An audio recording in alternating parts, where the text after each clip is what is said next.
Welcome back, everyone, to another Explainer. I am absolutely thrilled to have you here with us today.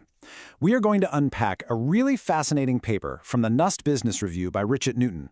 It tracks the wild, kind of unexpected evolution of change management. We're going to explore how this field grew from some very niche academic roots into an absolute powerhouse, independent capability in the modern business world.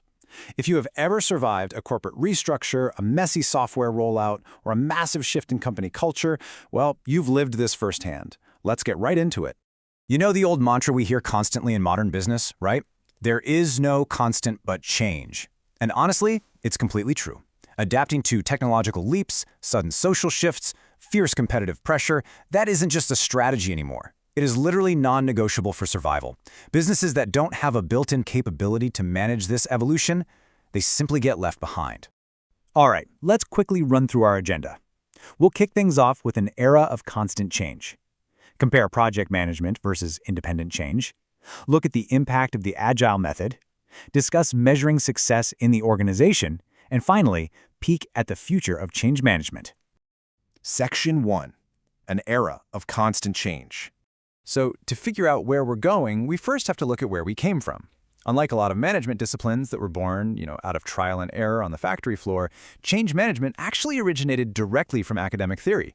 Way back in the 1940s, social scientist Kurt Lewin gave us this simple three-step model: unfreeze an organization, make the change, and refreeze it. Then in 1969, psychiatrist Elizabeth Kubler-Ross published her 5 stages of grief, which practitioners famously adapted into the change curve to kind of map employee psychology.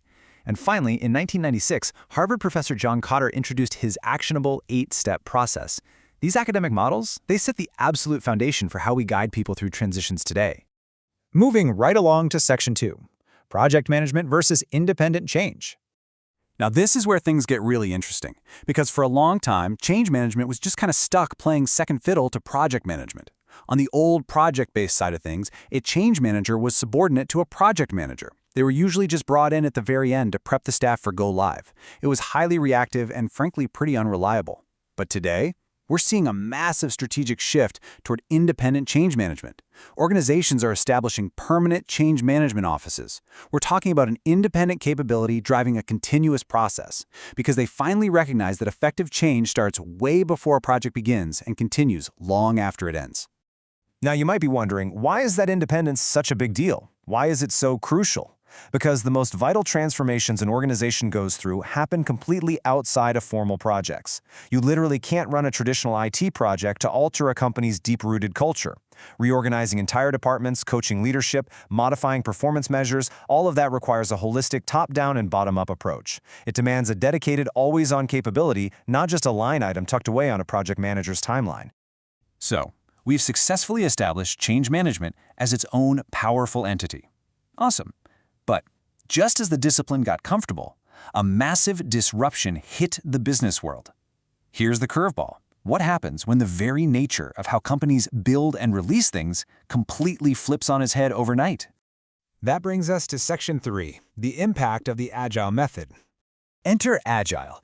This methodology fundamentally broke the traditional, slower methods that change managers were totally used to. Look, traditional impact assessments worked perfectly for those massive waterfall rollouts, right? The ones with extended timelines and huge functionally rich releases. But Agile works in short 1 to 4 week sprints, pushing out a minimum viable product and relentlessly improving it. So instead of one big occasional change, you have a continuous stream of micro changes. The old tools simply fail to keep up with that pace. And here is the danger with that endless stream of agile micro-changes. It introduces a very real human problem: change fatigue. People can only take so much disruption before they just burn out and stop adopting new ways of working.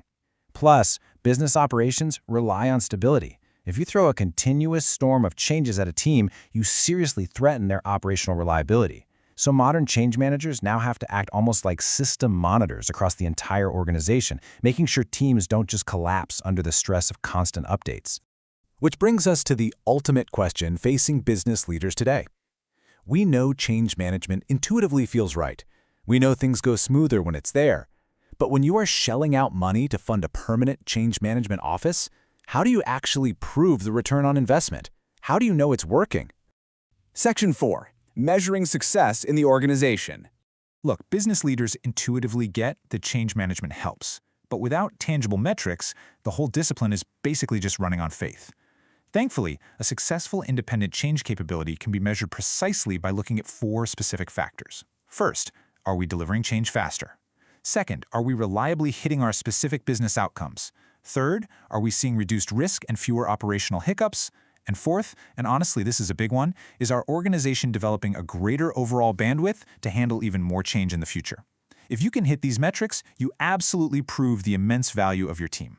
But to actually hit those ambitious metrics, the role of the change manager itself has to fundamentally evolve.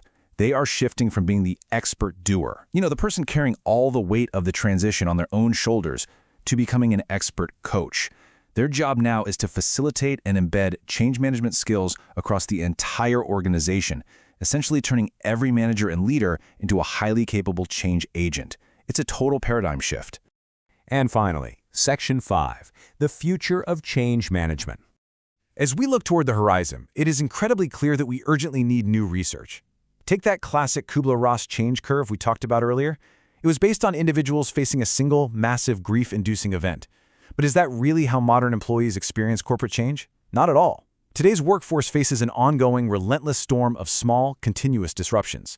Academia and on-the-ground practitioners really need to collaborate to build new, reliable models that are tailored specifically to the continuous turmoil of modern business. So, I want to leave you with this final thought to chew on and take back to your own workplace. Is your organization still treating change like a temporary headache that just gets tacked on to the end of a project? Or are you actively building an independent, continuous capability that turns constant evolution into your greatest competitive advantage? Believe me, it is the difference between merely surviving the future and actually leading it. Thank you so much for joining me on this explainer today, and whatever you do, keep embracing the change.